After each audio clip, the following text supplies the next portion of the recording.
الحمدللہ رب العالمین والصلاة والسلام علی سید الانبیاء والمرسلین اما بعد فاعوذ باللہ من الشیطان الرجیم بسم اللہ الرحمن الرحیم۔ دعا مومن کا سب سے مضبوط سہارا ہے۔ جب انسان کے تمام دروازے بند ہو جائیں تو دعا کا دروازہ ہمیشہ کھلا رہتا ہے۔ قرآن و حدیث میں دعا کو بہت بلند مقام دیا گیا ہے۔ اللہ تعالیٰ قرآن پاک میں فرماتے ہیں، ترجمہ: تم مجھ سے دعا کرو، میں تمہاری دعا قبول کروں گا۔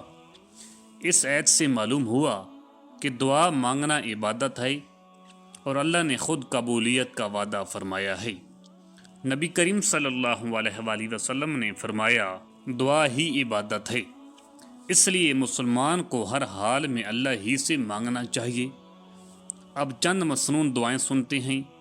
سب سے پہلی دعا جو ہمیں ہر وقت پڑھنی چاہیے، رب اغفر لی، اے میرے رب مجھے بخش دے۔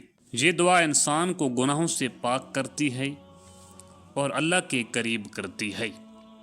دوسری دعا پریشانی اور خوف کے وقت، ترجمہ: اللہ مجھے کافی ہے، اس کے سوا کوئی معبود نہیں۔ یہ دعا دل کو مضبوط کرتی ہے اور مایوسی کو ختم کر دیتی ہے۔ تیسری دعا علم اور ہدایت کے لیے، رب زدنی علما، اے میرے رب میرے علم میں اضافہ فرما۔ یہ دعا قرآن نے خود سکھائی تاکہ ہمارا علم نافع بنے۔ چوتھی دعا صبح و شام کی ہے، ترجمہ: اے اللہ تیرے ہی نام سے ہم صبح کرتے ہیں اور تیرے ہی نام سے شام کرتے ہیں۔ اس دعا سے پورا دن اللہ کی حفاظت میں گزر جاتا ہے۔ اگر ہم دن بھر اپنی زندگی کو دعاؤں سے جوڑ لیں تو ہمیں بے شمار فائدے حاصل ہوتے ہیں۔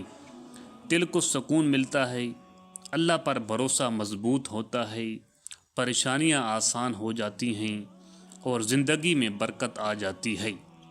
آخر میں یہی دعا ہے کہ اے اللہ ہمیں مانگنے والا بندہ بنا دے اور ہماری دعاؤں کو اپنی رحمت سے قبول فرما۔ آمین یا رب العالمین۔